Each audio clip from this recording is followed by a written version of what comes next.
Welcome to the Radical Audacity podcast. I'm Tiffany Kane, your host. On this podcast, you are going to meet people that walk their own path, live life on their own terms, let go of other people's rules and expectations and the shoulds in life, and instead live life in their own truth, integrity, and authenticity. This podcast will give you the inspiration you need to live your own radically audacious life. Enjoy the episode. So, wonderful listener, I have a question for you. Have you ever been told that you were crazy for wanting to change the way you're doing things? Have people misunderstood you, perhaps wanted you to do anything else other than this crazy life change that you are doing? Maybe it's a divorce. Maybe it's a change in job. Maybe it's dating a different gender. Maybe it's a move to somewhere else. Well, for today's guest, she had been the good girl her whole life, done everything right, not made waves. She calls herself the girl that lived the quiet, safe life, the dependable one, the one that could always drive people home, the designated driver. Until one day, she decided to join the Peace Corps at 30 years old. Today's guest is Chrisitne Herbert. She is the author of an incredible book called The Color of the Elephant. This book is so beautiful. It is a gorgeous memoir about her time in the Peace Corps in Zambia. This conversation today is so deep and so rich, and there's so much laughter. I hope you enjoy this conversation, and I hope it makes you think about the way you think about your role in society, racial issues, and the way we treat each other just a little bit differently. Enjoy the episode. Hello, wonderful listeners. As I told you in the introduction, I have today Chrisitne Herbert, who was a Peace Corps volunteer and wrote an incredible book. And this is a book I loved reading. It was such a joy to read. So I am thrilled to be talking to you today. Chrisitne, welcome to the podcast. Thanks so much for having me, Tiffany. It's great to be here. Yay. Yay. I'm so excited. Okay. So, our conversation today is going to center around your story in the book, The Color of the Elephant. We're going to talk about that. This is a memoir of your time in the Peace Corps. But before we get to the book, I always like getting a little background story on who it is that we're talking to, so people get to know you a little bit better. And, everything on this podcast is in the context of radical audacity, of living life kind of outside the shoulds and those choices that you make that are really, truly, authentically about you. I know you have a lot of those stories in your life. So I just would love to hear a little bit about you and what led you to join the Peace Corps, because you have a really interesting story about that. So I'm originally from New Jersey, Jersey girl, born in the early 70s. And at that time, there was a lot of public service announcements on the television about the Peace Corps. So I grew up listening to these PSAs about the toughest job you'll ever love, which was their tagline that they always had at the end of the PSA. I remember that. And I always felt so inspired by that and kind of puzzled by it too. What does that mean? The toughest job you'll ever love? Do you want something that's tough? Don't you want things that are easy? And, I kind of, it captured my imagination as a child. So I think I always had that in my mind of something that I would like to challenge myself to do one day. And let's see, from there, I kind of traveled and have lived in other places in the U.S. I've lived along the East Coast and the West Coast. Most of my professional life has been doing either nonprofit work or working as a massage therapist. That is my trained profession, and it's what I'm doing now. And the book that I wrote, I talk about that as being my career when I left to go for the Peace Corps. And then when I came back, I came back to doing that.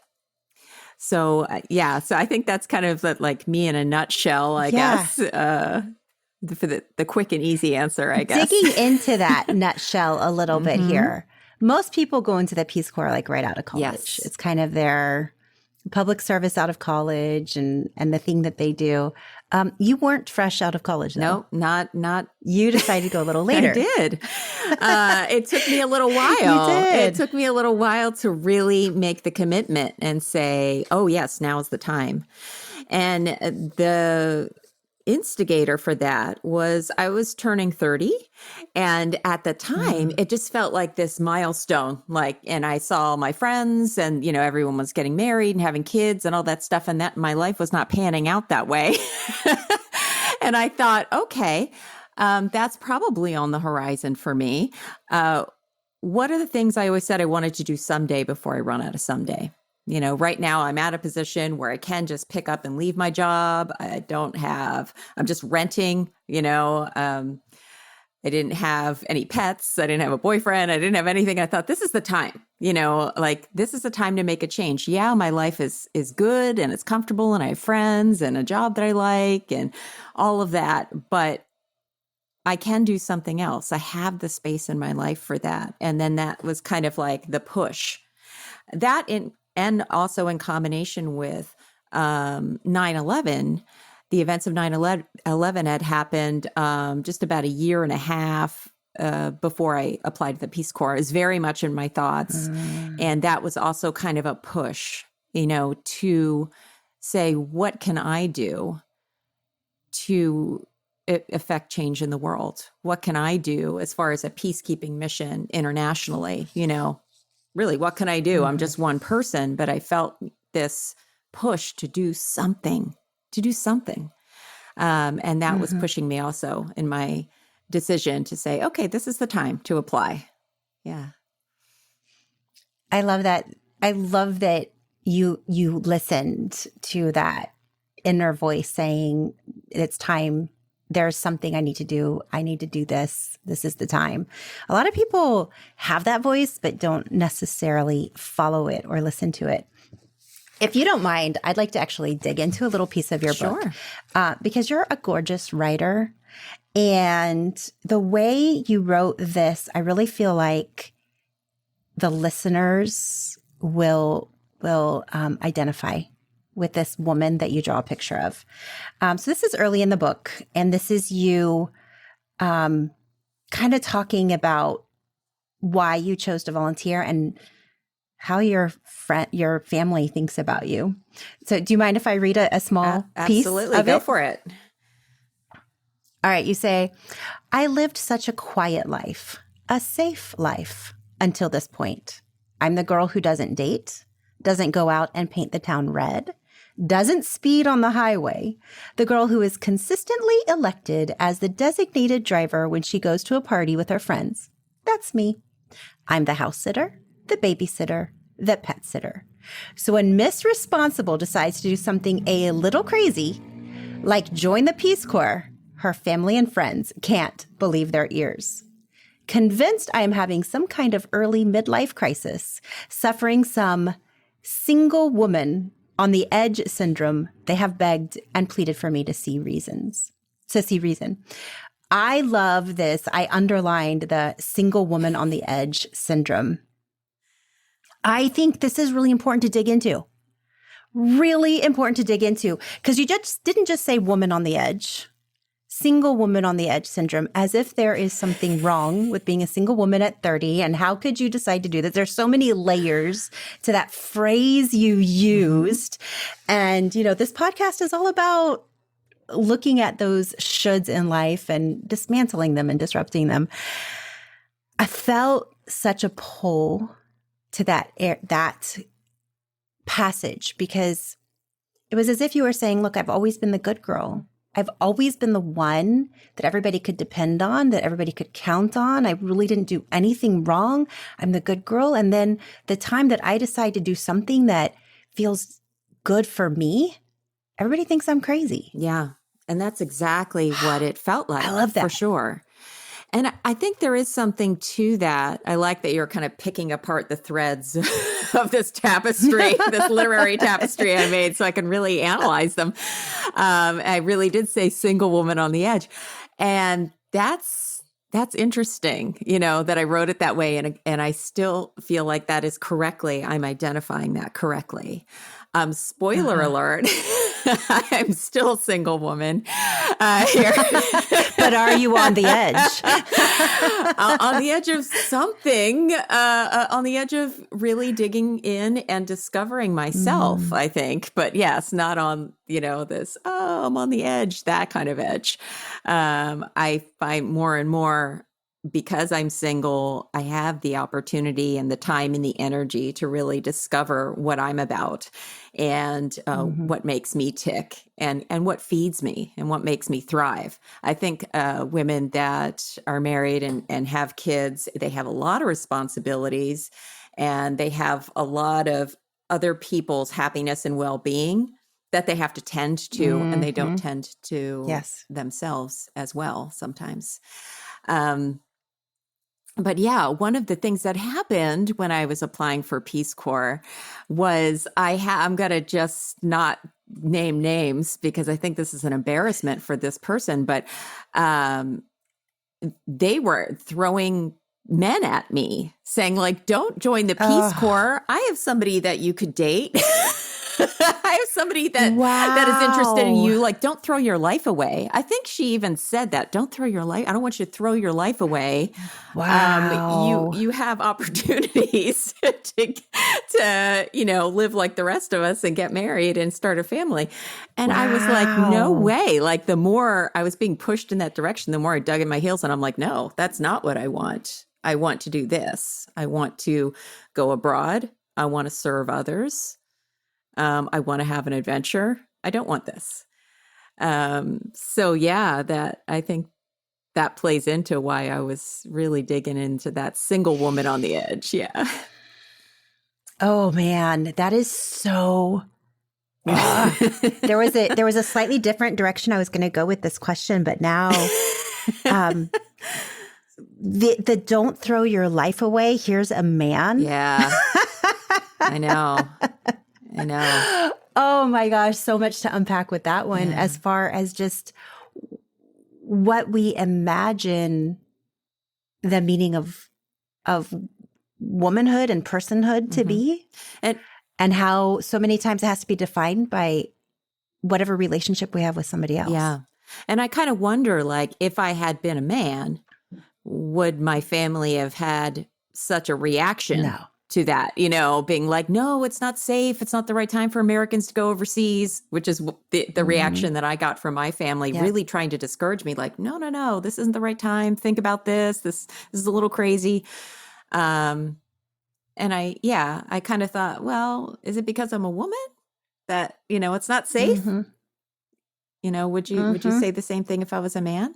And if I had decided to join the military in response to what I saw with 9/11, which happened to one of my best girlfriends that I went to high school with, she joined the Navy. That was like, she saw it happening. She was there in New York on her way into work on the bus and watched the planes crashing in and said, wow, we're at war. And I'm going to carry on my family's tradition of serving in the Navy. And she became a naval flight officer. But for my response was, how do we not go to war, but how do we wage peace rather than wage war? And so this was my response to that.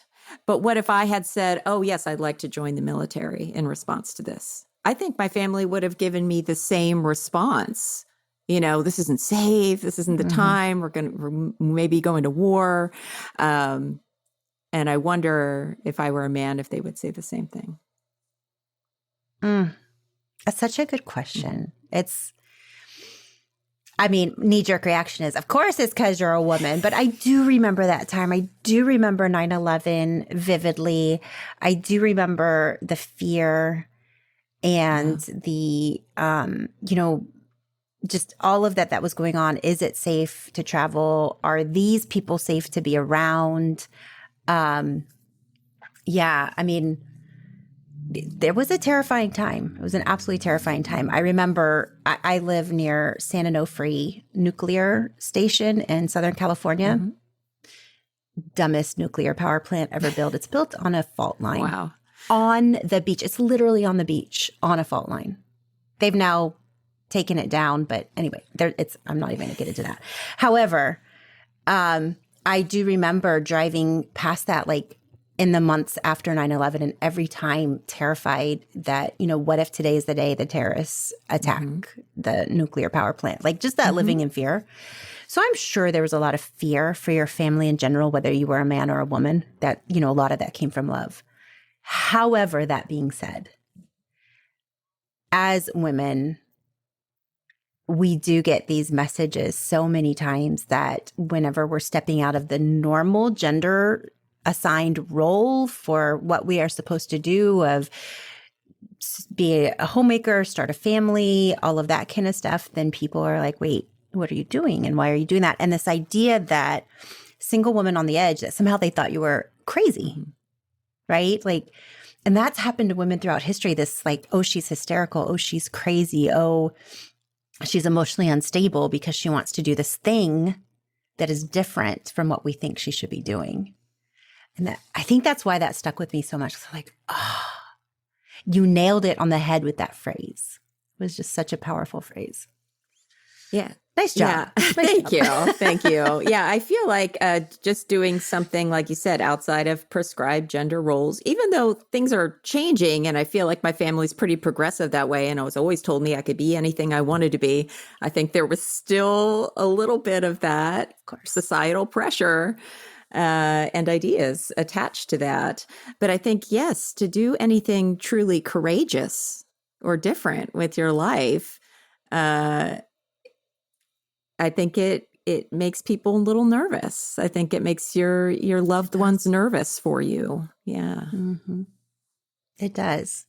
I think it's, you kind of know that you're doing something right too. And that happens. You're like, oh, okay. I'm like doing my thing. This is good. Okay. So you decided to join the Peace Corps and you didn't decide to go somewhere comfy and cozy and plant trees and, that kind of stuff. You decided to go to the hardest, most difficult posting you possibly could. And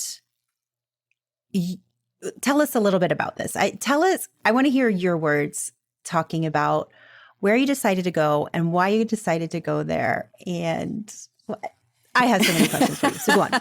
So it's just so fun. This is just such a... Yeah. I had always, ever since I was a little girl, wanted to go to Africa.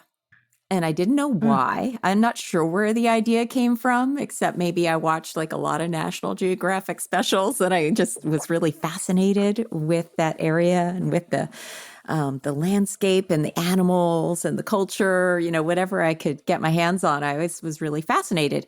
And I had the idea, not that I would just like to go there one day and visit it, but the fact that I would like to live there at some point. That was always there. Like I didn't know why, I didn't know how, but I always had this idea. So when I was applying for Peace Corps, it was just a natural thing to say, yes, please send me to Africa. You don't get to really pick your particular country that you're going to serve in, but you can request a preference for an area of the world, such as I want to go to South America because maybe you speak Spanish and that's going to be good for you, or I want to go to an Eastern European country, or I want to serve in Southeast Asia or something like that. And I said, I want to serve in Africa, anywhere in Africa. There was no guarantee I would get an assignment in Africa, but they try to go with your preferences. And the country that I got was Zambia. And at the time when I remember my aunt reading it to me, your letter came, do you want me to open it? Can I read it to you? And she said, "Oh, you've been assigned to Zambia." And I said, "Great, where is it?" She says, "I'll get a map." And, we get a map out. We take a look at the map. Where is it exactly? Because it's not something you hear about in the news a lot. And I didn't have it fixed in my mind exactly where Zambia was. And it turns out if you're also listening to this podcast saying, where is Zambia? I'm going to need a map too. It's sort of right in the middle of Africa. If you kind of scooch down to the lower portion of the lower portion of Africa, and it's just kind of right in the middle, and it's surrounded by 7 other countries that you've heard of a lot more. Zambia doesn't make the news a lot. So Zambia is one of the very last outposts that is maybe what you think of as real Peace Corps as far as living standards. You live in a mud hut. You're miles from the nearest paved road or electrical wire, telephone wire, cell phone tower. You have no electricity, no running water. You got to carry water on your head, sometimes for a mile or more, to have water at your place. So it's really, off the grid life. Yeah. Mm-hmm. In your book, you paint such a vivid picture of this life. It's I don't know, I feel like I'm there in the mud hut and with the snakes and bats as you're trying to head out to your latrine, and walking through the grass taller than you and fighting the fire and all of that good stuff. It's so vivid. Something that really stood out to me. Give me a second to find it. Oh, okay. So you are just learning about, in this part of the book, just learning about your role in Zambia, in the Peace Corps, and how you have to act as a woman in Zambia. And you talk about how the woman's place is on the ground in Zambia, how she has to be on her knees. And you say, I prefer the ground because that's a woman's place anyway. You say, it's helpful. You're talking about your clothing. Can you pronounce that clothing? Shitenge. Shitenge. Yeah. Shitenge. Okay. So you talk about this thing, shitenge, which is the fabric that you wear. And you say it's helpful for keeping your clothes clean because as a woman, not only are you relegated to sit on the ground, but you spend a fair amount of time walking around on your knees when you are in the presence of a man. What an embarrassing lesson to learn. I felt that to my core because here you are in this country that you want to live their cultural way. You want to fully be there and fully embrace it. And you write with so much respect about the people and the place and the culture. Like you really do a beautiful job of that.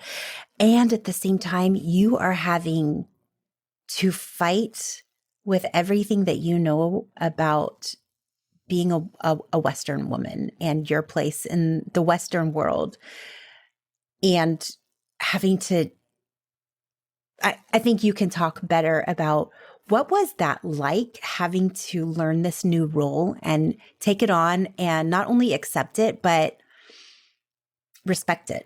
Right. I've had a lot of women that have read this and just said to me, I couldn't do that. I don't know how you did this.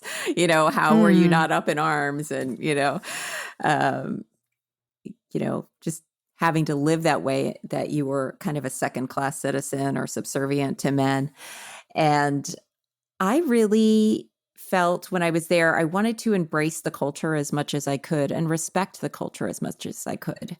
In Peace Corps, that's what you're there to do, is to just kind of say, try to understand it, not make judgments on it. You can do that, but, your role is to be there and try to really understand the culture that you're in, which is going to be so different than yours.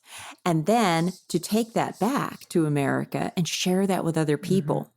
These are 2 out of the 3 goals of Peace Corps, is like getting to know that host country, letting them get to know you, and you bringing back what you've learned and sharing it with Americans. So it's this cross-cultural understanding. So I always knew that was my job. So I could take that whenever I had a personal feeling about it, like this isn't right, or why am I here? Why can I not sit over there? And why can't I have a chair? I would say, okay, I'm learning something about this culture, going into it with an anthropological mindset and just saying, okay, I'm here to learn. What is my role here? And I became very comfortable with it after a while. My small ways to kind of combat that would be to have, say, an obscene number of little stools for meetings. So when people would come to visit me and it was my home turf, I'd make sure everybody had a stool and women didn't have to sit on the ground and, have that kind of differential between like who has the power and who does not around the circle. So in ways like that, I would try to buck the system a little bit. But in other ways, I really embraced it as much as I could. And a big part of that was wearing a shitenge. I was never in my village without wearing one or two shitenges, which is just sort of a sarong that you would wear. And whenever I would ask people what it meant, they would always say it's a sign of respect. And I said, okay, then I would wear it. And I've never... The more I would wear, like lots of different prints, the way they did, the more they loved it. And they said, you're really embracing our culture. You look so Zambian today, And I think some people might be like, oh, is this cultural appropriation? Should I not be, wearing this? This isn't my culture. But they loved it. They really loved it. And they appreciated me embracing the culture in many ways, but in ways that were really visible and obvious. They really loved that, being able to speak the language, being able to greet them, cooking the foods they were cooking, wearing the clothes they were wearing. They loved it, and it helped me get close to them because they could see that I was there to learn from them, and I respected their culture. Yeah. I think this is a powerful lesson that we can take into the wider world. We're in such a divided world. We're in a divided political system in the United States. We're in a divided cultural system across the world of not understanding certain cultures and having strong judgments of certain cultures. And I mean, I'll put my hand up. There are many times where I'm like, how can they do that? But if we approach people, whether they're our neighbors with a different political viewpoint or they're somebody from another country, and we have this feeling of going in of, I just want to understand you. I just want to understand you. And I would love for you to understand me a little too. I feel like that could really change so much of the dialogue. Agreed. Yeah. It doesn't mean you have to like being on your knees. It doesn't mean you have to like what's happening. But you can understand a little better. And I think it's a beautiful lesson. I love that you put it that way, that's the role of the Peace Corps, and that's what you went there to do, was to understand. Yeah, that is. How has that lesson affected your life? Oh, gosh. I feel like in a lot of ways, I still am that I go at things with that anthropological mindset, like I talked about, I think it helps me in a lot of ways to work with a lot of different kinds of people, be harmonious in that environment, and I think it's helped me through a lot of different situations, just keeping that mindset of, not making judgments or not trying to make my point about things, or assert my values and say these are the correct values and your values are wrong. I think being in the Peace Corps and just keeping that very open mindset of just, I'm here to learn, tell me how things are done here. Tell me what you like and what you believe, and just being there and observing that. I think that's helped me in my life tremendously moving forward. Yeah. That's so great. I think it would be an important lesson for all of us to learn and to practice and to really get into living that way and understanding each other. And I think I cut you off earlier. You were about to say something a little bit different about this topic. I think I was just going to talk about, this sense of being open and sharing. This is literally 2 out of 3 goals of Peace Corps. So the goals of Peace Corps, it's to promote world peace and friendship by, number 1, helping the people of interested countries and meeting their need for trained men and women. And then the second 2 are cross-cultural sharing goals, helping to promote a better understanding of Americans on the part of the people served, and helping to promote a better understanding of other peoples on the part of Americans. Mm-hmm. I think your book does a beautiful job of that. I fell in love with the characters in your book, you just talk about so many of the people that helped you and took your hand, and your malaria story. Oh my gosh.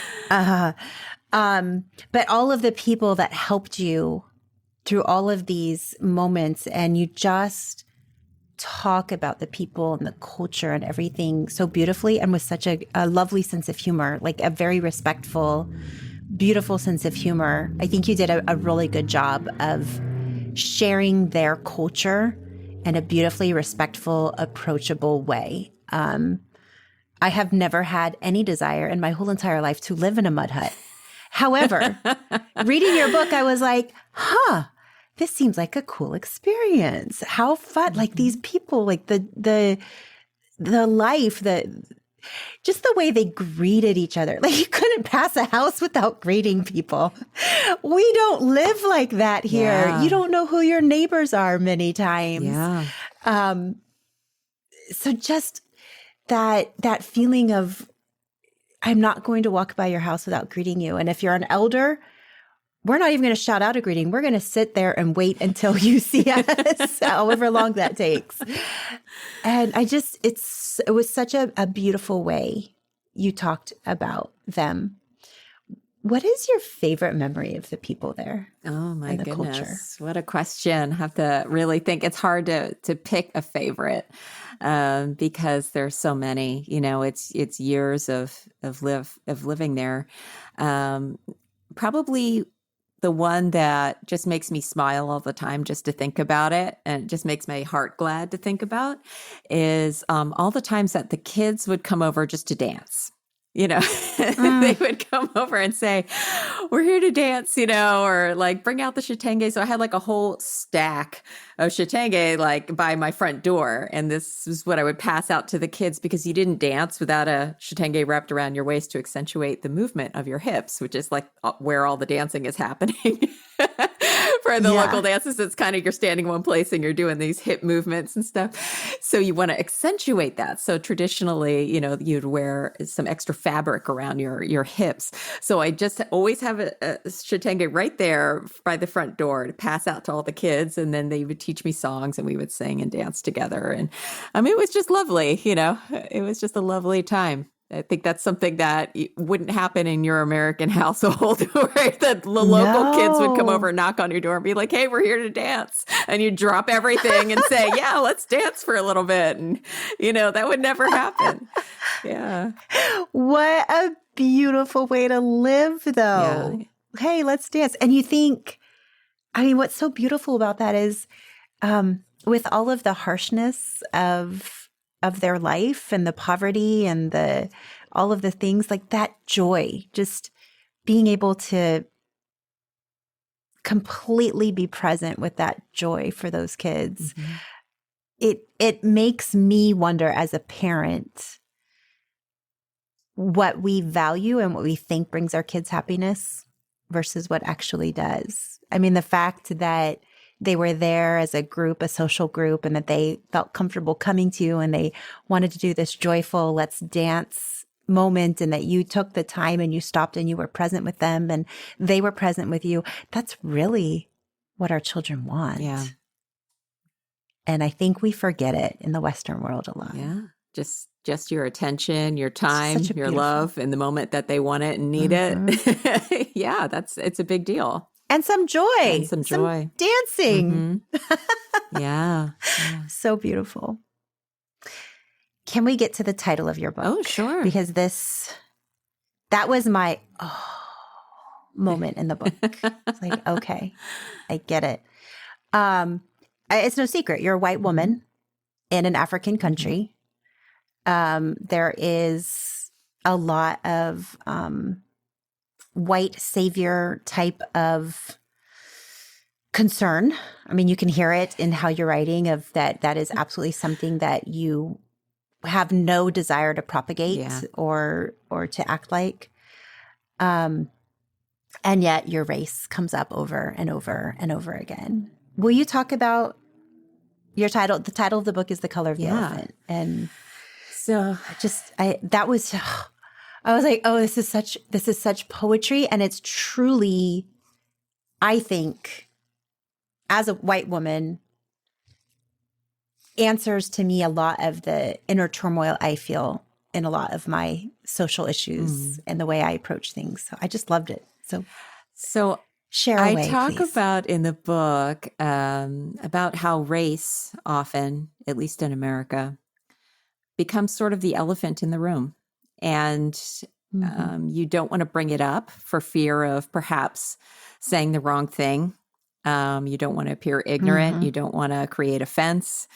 And I think, for me, oftentimes I would dance around it, not want to bring up somebody's difference. And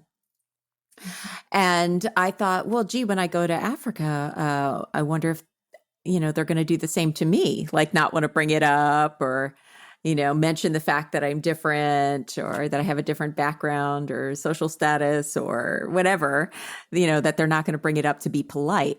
And that was not the case at all. It was completely the opposite. 10 times a day, people would bring it up. They'd always be talking about you as the Mzungu, which is just, kind of the general term for a white person. It just means an English speaker.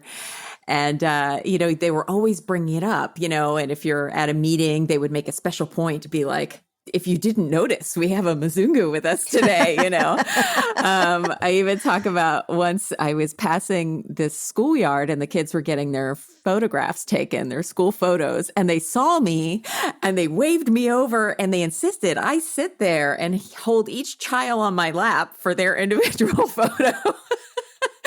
I think kind of like you're the Easter bunny right? or something. Like I was such a novelty and it was going to be this great added interest to have a Mzungu in the photo with them. So, it was brought up to me constantly. And I thought, well, maybe, race is the elephant in the room, depending on the color of the elephant. And so that's where that title came from. It's just a line in the book, but that sentiment is there throughout, where you just are always being reminded that you're the white person there, which was kind of fascinating. And it was never in a mean way. It was never in a like, oh, well, you're the Mzungu, you don't understand. It was always just kind of pointing out and celebrating the fact that we were different. And I always felt that way. It was only occasionally when I was in a remote area, I occasionally would have kids, little ones that would cry and scream and run away in terror because they thought I was a ghost. They had never seen a white person. Their mothers would be like, I'm sorry, she's never seen a white person before. She doesn't understand. So occasionally I would, bring terror to small children. So there's that. But other than that, it was usually a really wonderful surprise. Like people would be elated when they'd see you in their village. They just couldn't believe you were there and they wanted to know you and they wanted to hold your hand and they wanted to invite you over for tea and they, wanted to have their picture taken with you. It was just a really interesting experience. Yeah. Do you feel like it makes you think about race in a different way now? Yes, but I think it would be hard for me to pick that apart on the spot. I feel like that's probably a whole nother book, right? There's a lot there and a lot that I still don't quite understand that I'm still unpacking to this day, I think. One of the things that surprised me the most was not, how I felt as a minority, being a white person living in Africa, but But coming back to America, I was afraid of white people. And I don't think I talk about this a lot because it's kind of a very strange thing. People are like, what? How is that? But I got very used to the idea of people with darker skin being like the familiar, the comforting, the normal, type of people. Mm-hmm. And then when I came back and there were all these white people, I was like, what? Like I was scared of them. I felt like I was of a different class. I kind of felt like they had power and I didn't. I'm like, where am I getting that from? Where's that coming from? Mm-hmm. If I was on a bus, I'd always be like looking for the Black people and being like, oh, I'm going to go sit with them. Like, I just felt like that was where I was comfortable. Those were the safe people. I wanted to sit with them. Mm-hmm. And I'm like, what's going on with my head? And I think there is a psychological term for that. I remember at the time when we were kind of being debriefed as we were coming back to America, that there is a psychological term for that, where the things that you see are like your normal things and you become very familiar. Those are, your brain classifies that as, this is safe. This is what society is. And this is where you're safe. And then the otherness is the not safe. And then you feel a little unsure about that. And because I had been there long enough and had not had a lot of exposure to white people, coming back to America felt very jarring and it felt very unsafe. Yeah, it was very strange. Well, yeah. I would imagine, I'm projecting, I don't want to put words in your mouth, but I would imagine part of that too is the people you interacted with in Zambia were just so warm and welcoming and helpful. You tell so many stories of perfect strangers going out of their way to take care of you and be hospitable and be kind and be joyful in their help of you and welcome you in. And that is just not Western culture. Yeah. So, I mean, even taking race out of it, just culture wise, it must have felt very unsafe to come back to a place where you don't know the people around you. And maybe they are not necessarily willing to help you and go out of their way, and where everybody is rushed and in a hurry and their timetables are massively packed, and they don't take the time to say a true hello and greet you and hold your hand and all of that. Like, it must, I almost felt like reading your book, oftentimes the way people treated each other with that love and respect and the time and the presence felt like, well, I think this is how we're supposed to be. Right. I think the way we live now is not. Yeah. Just your beautiful picture of like people held hands. All the time. People held hands. Men held men's hands. Women held women's hands. It was just a sign of friendship and respect and togetherness. There was nothing unusual about that physical show of togetherness. And to me, I would think that would be a massively shocking thing coming back and going, oh, I can't be like this with the people now. Like I can't just hold somebody's hand. Yeah. I can't just walk by somebody's house and be like, hey, they'll think I'm crazy. They'll think I'm the single woman on the edge.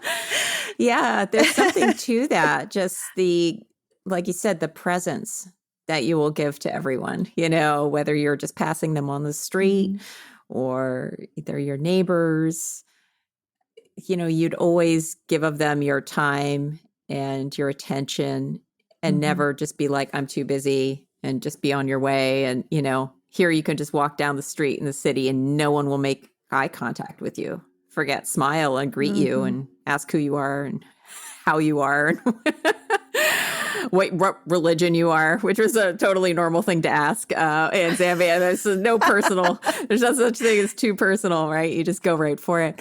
But yeah, you would just engage with everyone, and it would be rude to just, go about your own business, be in your own head, doing your own thing. It was a very different culture. Yeah, very different. I absolutely loved reading this book so very much. So I want to thank you for writing it. I feel like it enriched my life in such a very beautiful way. And it's one of those books Every once in a while you get a book that you don't ever stop thinking about, that somehow it touches you. And, every couple of months you're like, oh, remember in that book. So I feel like your book has so many pieces of that for me that I will continually throughout the years think, remember that phrase she used, or that moment that happened, or the way that people were with each other. I do truly feel like there's pieces of this that I'm taking with me. You are a gifted storyteller, and I want to thank you for telling this story. Oh, thank you. I really appreciate that. Yeah. And that's really my goal. This is, we talked about the goals of Peace Corps, and that third goal is about sharing what you've learned about that host country and bringing it back to Americans. So this was really the ultimate expression of that goal for me, and to be able to share my experiences in a way that other people feel like they've learned something. They were there too, and they've learned these lessons and been able to gain some of these insights into a culture that is so valuable. It's so different than ours in ways that we've been discussing, in ways we're never going to get around to discussing, but it's so different, but it is so valuable. And I hope people find value in it as they read the story. Well, thank you. You have you've goal met and exceeded. It's absolutely beautiful. I loved it so much. You gave me an extra copy of the book, which I am going to gift to somebody that is listening. And somebody listening will get the book. So I'm very excited. I love giving gifts, so we'll be doing that. All right. So it is time for us to shift into a slightly different conversation so that we get to know you in a little bit of a different way, a little different side of you. This is my favorite part. I ask each of my guests the same 3 questions, and it's really a fun way to get to know you. So the first question is all about books. Yay! We love books over here. We are book people. Me too. Yes, we are. These are my kind of questions. Bring them on. It's a great question. I always love to know, what book are you reading right now and why? So in fact, I've got it right here, which is funny. I just happen to have it as my microphone stand. So I'm currently reading Cloud Cuckoo Land by Anthony Doerr, and he wrote my favorite book, I think, which is All the Light We Cannot See, which is just fantastic. Yeah, just astounding. And I've read it several times. It's one of those books that I don't get tired of.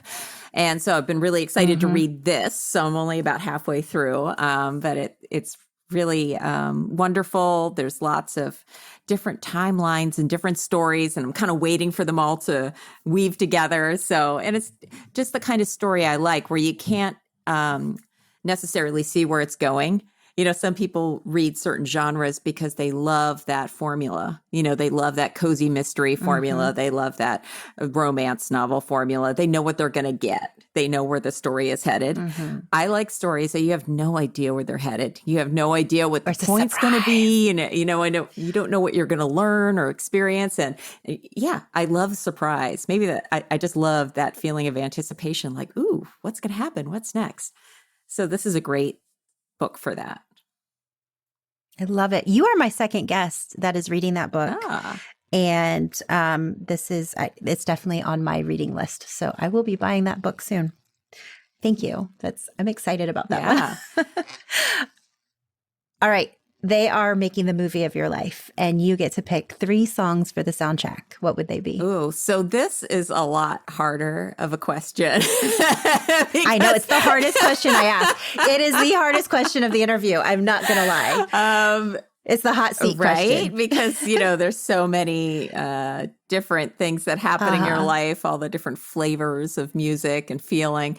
But I am a big Motown fan. Anybody who knows me who knows this and knows that out of everyone, I super love James Brown. And I even got to see James Brown perform while he was still alive, which is amazing. I had to be 80, and he was still up there and doing the splits and, Oh my gosh. It was amazing. It was amazing. And I'm so glad I got to see him. But I'd say out of all of his songs, maybe the one that just kind of exemplifies like a typical funk song, you know, is I Got the Feeling, you know, and it's just not even that much in the lyrics, but it says everything about the song. And it gives you that feeling like, all right, I'm onto something. I'm feeling good about it, you know, and that would definitely make the list, you know, anytime I get excited about something and just feel it in my soul. And then, you know, I feel like there's got to be a romantic song in the middle because I'm sort of a hopeless romantic. I love that. I like one of my favorites, which probably has to be in there, is A Kiss to Build a Dream On by Louis Armstrong. I love that song. Yes. I never get tired of that song. It's so beautiful. That song's perfection. It's so beautiful. And I think it just kind of sums up so much of like, you know, you have this idea about love or comfort or someone specific, and like that can keep you going through hard times or times when you're separated for them, just that dream of, you know, when you're going to be together or the thing that you're going to enjoy. And I think that's how our human hearts work, you know, this longing and anticipation for something. And sometimes that feeling can be better than the real thing when you actually get it. And that song gives you that feeling. It puts you right in that frame of mind, you know, that feeling of like, oh, that's something that you love. Beautiful. Yeah. And then let's see, my last selection, because I get 3, right? Yeah, you get 3. That's it. I love that song, Free Fallin'. And the one that it hits me the most, it's not just the Tom Petty version, but like John Mayer does a version of that is acoustic.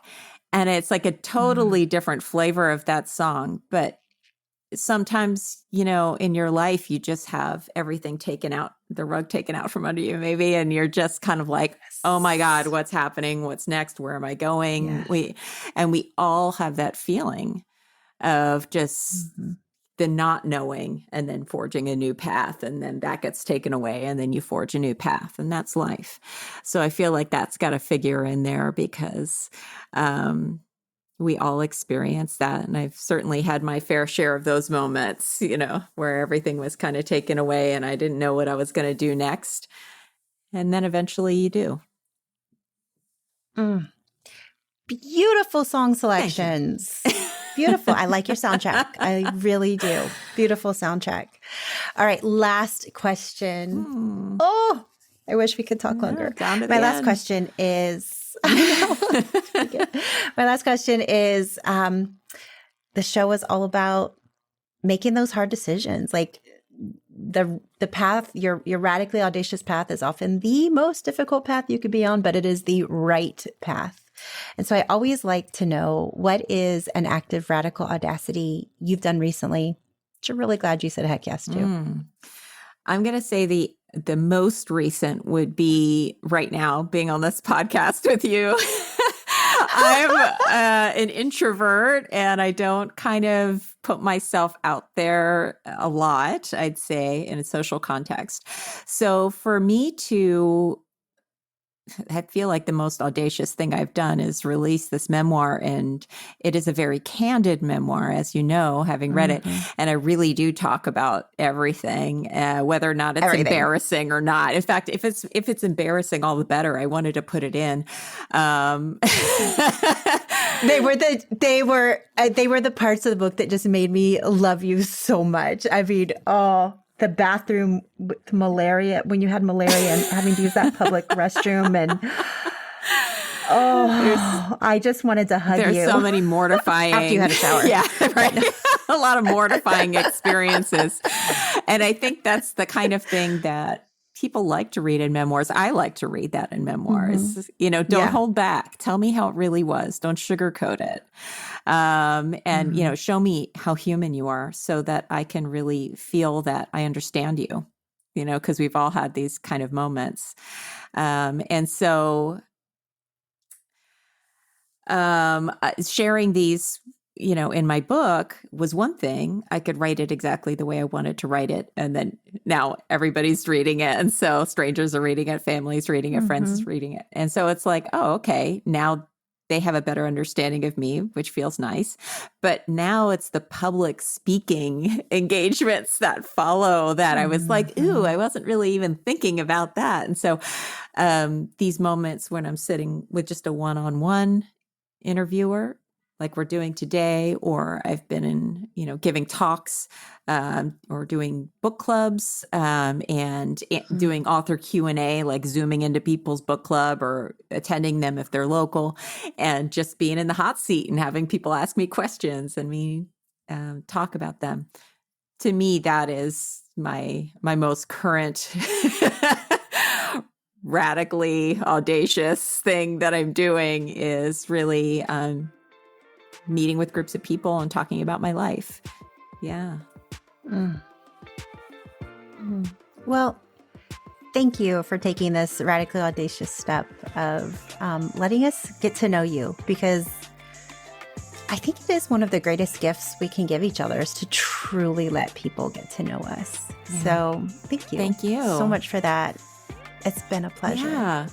Absolute pleasure. Yeah, thanks so much. It's been wonderful. And I can't wait to read your next book. I know you have a couple things in the works, and I am so excited about it. You are a gifted writer. I just really want you to know that. And thank you. Thank you. Appreciate it. Listener, did you enjoy this conversation with Chrisitne as much as I did? I know. I get so excited about every guest that's on this podcast. And I do. I truly bring guests on that inspire me and that I hope will inspire you. And Chrisitne certainly is one of those guests. Her book, The Color of the Elephant, is one of my favorite books I have ever read. It is such a beautiful story of her life in Zambia as a member of the Peace Corp. There were a couple of things in our conversation that really stood out to me.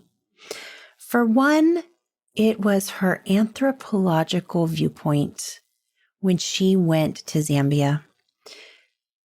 So much was different. So much culturally was different. So much that, as a Western woman would feel maybe awful. For instance, having to sit on the floor when the man gets the stool, having to crawl on your knees to serve the man food. So many of these things that many of us as Western women would say, oh, I could never do that. She did it. And she did it joyfully and respectfully because she was there to learn about their culture, not to judge their culture, not to change their culture, but to learn. And I think that is just such a beautiful way to go about meeting new people. Like, what if we just interact with every new person we meet as just, I want to learn about you. I want to understand you. Rather than this horribly divided world we live in, where automatically we are politically different, culturally different, racially different, and that's it. I don't want to understand you. I love this concept of, I would like to understand you, and I would like you to understand me. And then I get to go back and share with people all about how wonderful you are. I think that's such a beautiful lesson. And she kept saying, I was there to learn. I was the learner. And it resonates with me so much, because I feel like if we have that viewpoint in life, if we go through life as I am here to learn, it leaves us so curious and so open and so present, and lets that judgment go, lets the shame go, lets the nasty green jealous monster go, and we can just be present in the moment and learn about the people that we're around, learn about the cultures that we are being introduced to, and fully immerse ourselves in the moment. I really feel like all of us can learn so much from her experience.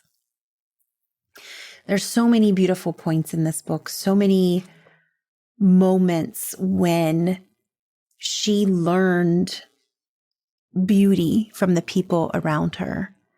She talks often about African time, and really what that meant was people weren't rushed. They took their time walking from your home to town. You would stop and call out a greeting to every home you met and to say hello to the person in that home. And if it was an elderly person, you physically stopped and turned and waited for that elderly person to notice you, because you wouldn't call out and shout to them. And so you take the time to greet people and to get to know people. And reading this book just made me realize there's so many ways that we live in our culture and our society here in the Western world that separate us from our fellow human. I'd like to ask you right now, do you know all of your neighbors' names? Do you know them? I know a couple of my neighbors, but I don't know them all. So what can we do about that? Are you, like me, busy rushing around and often not having the time to stop and talk? Do you ever get, I don't know, a little frustrated when somebody wants to stop and talk to you and you're like, wait, I got to get my 3.2 miles in and I only have 50 more minutes to get it done. I got to walk. I've got stuff to get done, you know? I'm using personal example right now. Like, what can we learn from other cultures about slowing down, being present, fully being there for our lives? It's a really, really interesting question, a really powerful thing that I think we all need to look at a little bit more. Thank you so much for being here today for this conversation. And I do want it to be a conversation. I want to hear from you. You'll notice down in the show notes that I have a link to a little page that you can call in and leave me a message and let me know. I love to hear your voice. I want to hear what you think of this episode. You can also just leave me a DM on Instagram and let me know. I want to hear from you. I love to interact with you. Let me know what you took from this conversation. And if you enjoyed this episode, please share it with a friend. You sharing with a friend helps this episode to be found, helps this podcast to be found. And I appreciate that. I appreciate all of your help. As always, remember to raise the volume of your voice. I'm listening.